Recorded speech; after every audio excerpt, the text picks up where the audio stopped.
ठाणे जिल्ह्यातील सर्व महानगरपालिका, नगरपालिका आणि ग्रामीण भागाच्या हद्दीतील वाढत असलेल्या भटक्या श्वानांच्या संख्येमुळे नागरिकांच्या सुरक्षिततेबरोबरच सार्वजनिक आरोग्याचा प्रश्न निर्माण होत आहे.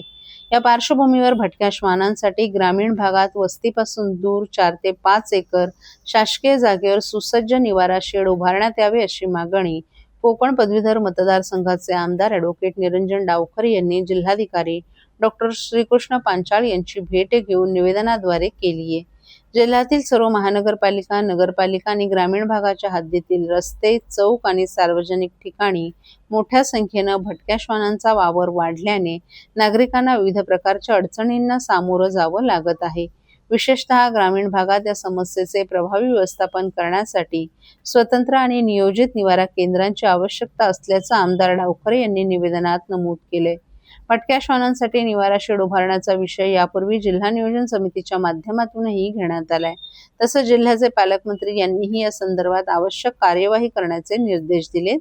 त्यामुळे या विषयावर प्रशासकीय पातळीवर तातडीनं पुढील कार्यवाही करण्याची आवश्यकता असल्याचं आमदार डावखरे यांनी जिल्हाधिकाऱ्यांच्या निदर्शनास आणून दिलं. प्रस्तावित निवारा केंद्रामध्ये भटक्या श्वानांचं सुरक्षित संगोपन, लसीकरण, निर्विजीकरण, उपचार तसंच आवश्यक पशुवैद्यकीय सुविधा उपलब्ध करून देता येतील. यामुळे भटक्या श्वानांच्या व्यवस्थापनाचा प्रश्न अधिक शिस्तबद्ध पद्धतीनं हाताळता येण्याबरोबरच नागरिकांच्या सुरक्षिततेच्या दृष्टीनेही प्रभावी उपाययोजना करता येणार असल्याचं निवेदनात नमूद करण्यात आलं आहे. आमदार ॲडव्होकेट निरंजन डावखरे यांनी जिल्हाधिकाऱ्यांकडे ठाणे जिल्ह्याच्या ग्रामीण भागातील उपलब्ध शासकीय जमिनींपैकी ग्रामीण वस्तीपासून दूर 4 ते 5 एकर जागा तातडीने निश्चित करावी अशी मागणी केली आहे. नागरिकांची सुरक्षितता आणि सार्वजनिक आरोग्य या दोन्ही बाबी महत्त्वाच्या आहेत. भटक्या श्वानांची संख्या वाढत असताना या समस्येकडे केवळ तात्पुरत्या उपाययोजनांच्या माध्यमातून न पाहता कायमस्वरूपी आणि शास्त्रोक्त पद्धतीने उपाययोजना करणं आवश्यक आहे. त्यासाठी ग्रामीण भागात स्वतंत्र निवारा केंद्र उभारल्यास भटक्या श्वानांचं लसीकरण, निर्विजीकरण आणि उपचार यासारख्या बाबी व्यवस्थितपणे राबवता येणार आहेत. त्यामुळे प्रशासनानं या प्रस्तावावर तातडीनं सकारात्मक कार्यवाही करावी अशी भूमिका आमदार ॲडव्होकेट निरंजन डावखरे यांनी मांडली आहे.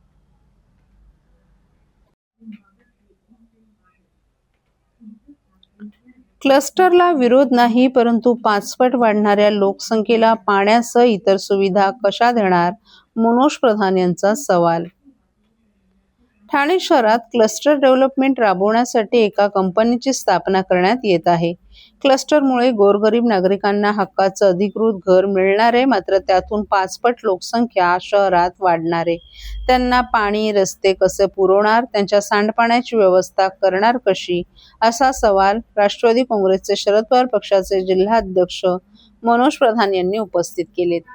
क्लस्टर डेव्हलपमेंट आणि इतर विषयांवर मनोज प्रधान यांनी प्रसारमाध्यमांशी संवाद साधला. त्यावेळी त्यांनी हे सवाल उपस्थित केले. क्लस्टर डेव्हलपमेंट राबवण्यासाठी ठाण्यात एक SPV स्थापन करण्यात येणार आहे. आम्ही क्लस्टरच्या विरोधात नक्कीच नाही. ठाण्यातील गोरगरिबांना, झोपडीत राहणाऱ्यांना, अनधिकृत इमारतींमध्ये राहणाऱ्या आणि ज्या धोकादायक इमारतींमध्ये जर क्लस्टर होत असेल आणि परत त्यांना त्यांच्या स्वप्नातील घरं मिळत असतील तर त्यास विरोध करायचं कोणतंही कारण नाही. मात्र या डेव्हलपमेंटसाठी साधारण 8चा FSI देण्यात येणार आहे. जर क्लस्टरमध्ये आपण 8चा FSI दिला तर भारतामध्ये एक रेकॉर्डच होईल. 1500 हेक्टर म्हणजे साधारणतः 3000 एकरच्या वर हे डेव्हलपमेंट होणार आहे. 4-5 वर्षांपूर्वी आपण हायकोर्टामध्ये आमच्याकडे पाणी पुरवठा मुबलक आहे म्हणून आम्ही नवीन, तर काही महिन्यांपूर्वी महासभेत आयुक्तांनी ठाण्यात 31 MLD पाण्याचा तुटवडा असल्याची कबुली दिली आणि असं असताना आपण जरी फेज वाईज आता 6 क्लस्टर सुरू केले असतील, परंतु 42 क्लस्टरमध्ये साधारणतः 3000 एकरवर घरांची निर्मिती केली जाणार असून 8च्या FSI जर बांधकाम केलं जाणार असेल तर 5 पट लोक ठाण्यात राहायला येतील.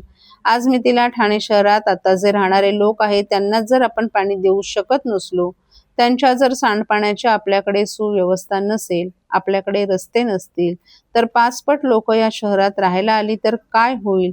हा प्रश्न सगळ्या ठाणेकरांनी विचारला पाहिजे. अशा प्रकारचं क्लस्टर जेव्हा तुम्ही काम सुरू करताय, नागरिक सहभाग याच्यात असावा. इतके मोठे प्रोजेक्ट आपण चालू करतोय, मग ते रिंग रेल्वेचा असो, तो अमेझॉनचा असो, ठाणे बोरिवली बोगदा प्रकल्प असो, उन्नत रस्ता असो, त्यामध्ये कुठेही नागरिकांचा सहभागच घेतला नाही, नागरिकांचं म्हणणं ऐकून घेतलं नाही, कुठेतरी हे थांबवा. आमचा क्लस्टरला विरोध नाही, परंतु आजूबाजूच्या लोकांचा विचार करावा. तुम्ही पुढे सोयीसुविधा त्यांना कशा देणार आहात याचा विचार करावा आणि मगच सुरुवात करावी, असं प्रधान यांनी सांगितलं.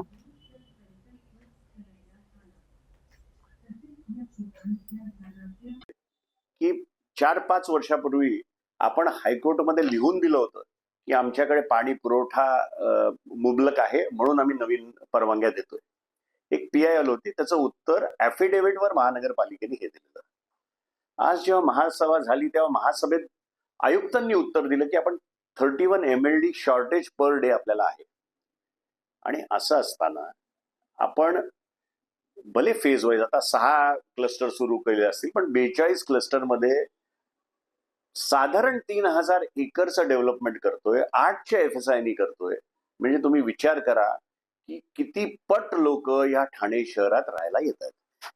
आणि मग जर ठाणे शहरामध्ये आत्ता जी राहणारी लोक आहेत त्यांनाच जर आपण पाणी देऊ शकत नसू, त्यांना जर आपण सांडपाण्याची काही आपल्याकडे व्यवस्था नसेल, आपल्याकडे रस्ते नसेल, आपल्याकडे कित्येक गोष्टीची कमी आहे, त्याच्या जर 5 पट लोक ह्या शहरात ह्या भागात राहायला आली तर त्यांची काय अवस्था होणार आहे, हा प्रश्न सगळ्या ठाणेकरांनी विचारला पाहिजे.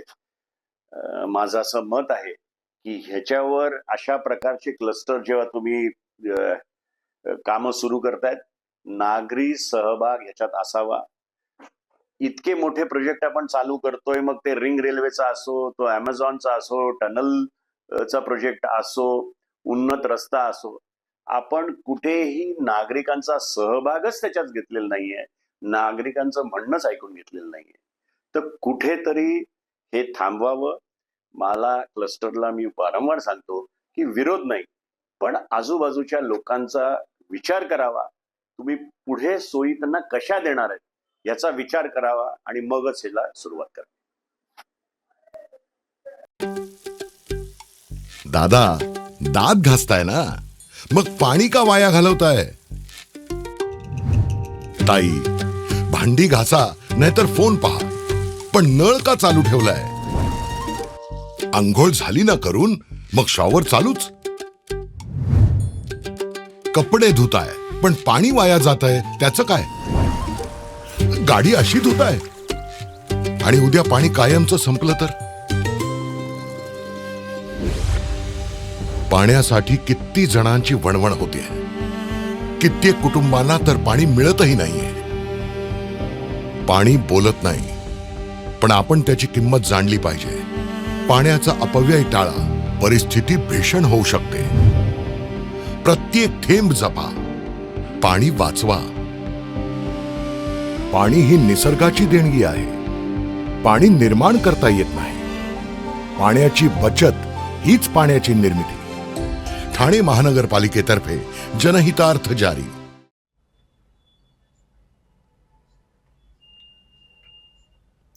अहिल्यादेवी होळकर घाटाच्या माहिती फलकाचं अनावरण, आमदार निरंजन डावखरे यांच्या हस्ते उद्घाटन.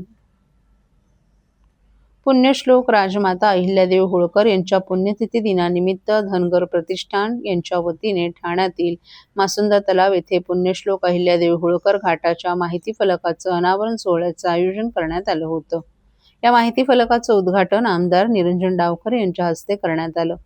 धनगर प्रतिष्ठानच्या माध्यमातून करण्यात आलेल्या मागणीनुसार आमदार निरंजन डावखरे यांच्या आमदार निधीतून मासुंदा तलाव येथील पुण्यश्लोक अहिल्यादेवी होळकर स्मारकालगत असलेल्या घाटाच्या फलकाचं सुशोभीकरण करण्यात आलं. तसंच येथे पुण्यश्लोक अहिल्यादेवी होळकर घाट असं नामफलक आणि अहिल्यादेवी होळकर यांच्या कार्याची माहिती देणारा माहिती फलक उभारण्यात आला आहे.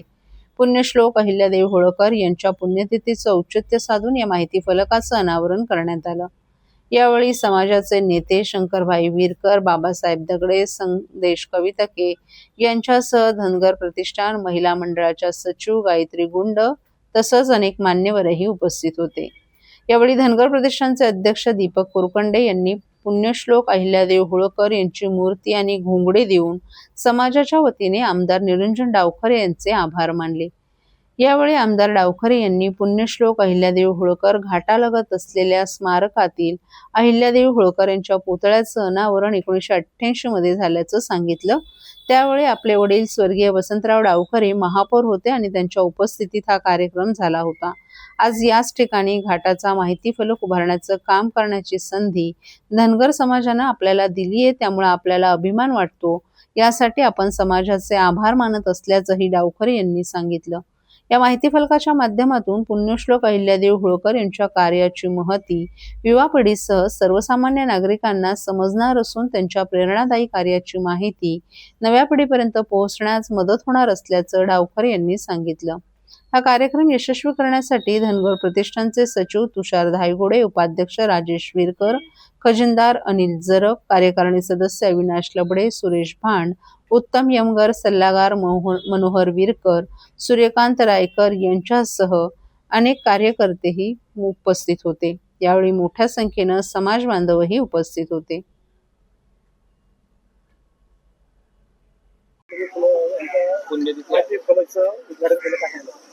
आज या इकडे पुण्यश्लोक अहिल्यादेवींच्या साठी या इकडे जो माहितीचा एक दस्त या इकडे उभा केलेला आहे. निश्चितपणे ठाणेकरांसाठी हा तलावपाळीचा परिसर हा एक आपुलकीचा, एक आठवणींचा आणि एक मानाचं स्थान आहे. त्या तिकडे निश्चितपणे आपण बघतो की वर्षातनं दोन्ही वेळा समाजातली आणि वेगवेगळ्या घटकातली लोक आवर्जून या इकडे अभिवादन करण्यासाठी येत असतात. हे स्थान त्या दृष्टिकोनाने अतिशय महत्त्वाचं आहे.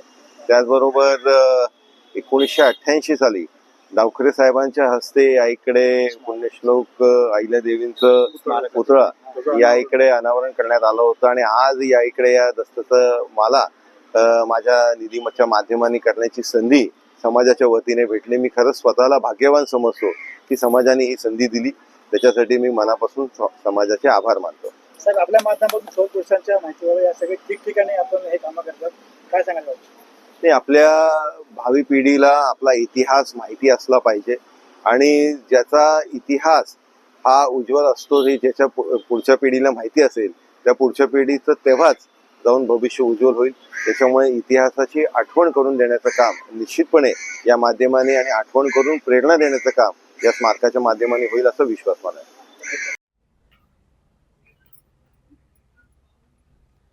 तिरंगाच्या साक्षीने राष्ट्रभक्तीचा जागर, ओळा माजिवड्यात भव्य तिरंगा यात्रेचं आयोजन. स्वातंत्र्य दिनाच्या पार्श्वभूमीवर हर घर तिरंगा अभियानाअंतर्गत ओळा माजिवडा विधानसभा मतदारसंघात बुधवारी भव्य तिरंगा यात्रा काढण्यात आली. भाजपचे महाराष्ट्र प्रदेश सरचिटणीस तथा कोकण पदवीधर मतदारसंघाचे आमदार ॲडव्होकेट निरंजन डावखरे यांच्या प्रमुख उपस्थितीत वर्तकनगर येथे झालेल्या या यात्रेत युवा, महिला, विद्यार्थी, ज्येष्ठ नागरिक आणि भाजप कार्यकर्त्यांनी मोठ्या संख्येनं सहभाग घेतला. भारत माता की जय, वंदे मातरमच्या घोषणांनी परिसर दुमदुमून गेला. भारतरत्न डॉक्टर बाबासाहेब आंबेडकर यांच्या पुतळ्याला अभिवादन करून या यात्रेला सुरुवात झाली. हातात तिरंगा घेत नागरिकांनी परिसरातून मार्गक्रमण करत राष्ट्रभक्तीचा संदेश दिला. स्वातंत्र्याचा अभिमान, राष्ट्रीय एकात्मता आणि देशाप्रतीची निष्ठा अधिक दृढ करण्याचा संदेश या यात्रेतून देण्यात आला.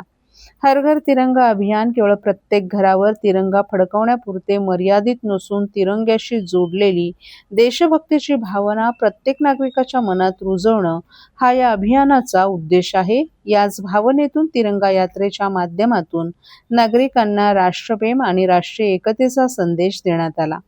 या यात्रेत श्री साईबाबा मंदिर संस्थान, भारत विकास परिषद, चिराणी विद्यालय आणि ब्राह्मण विद्यालय यांचा उत्स्फूर्त सहभाग होता.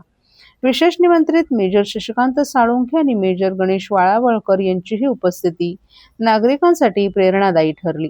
यावेळी आमदार ॲडव्होकेट निरंजन डावखरे यांनी नागरिकांशी संवाद साधला. तिरंगा हा देशाच्या स्वातंत्र्याच्या, शौर्याचा, त्यागाचा आणि राष्ट्रीय एकात्मतेच्या गौरवशालीचं प्रतीक आहे.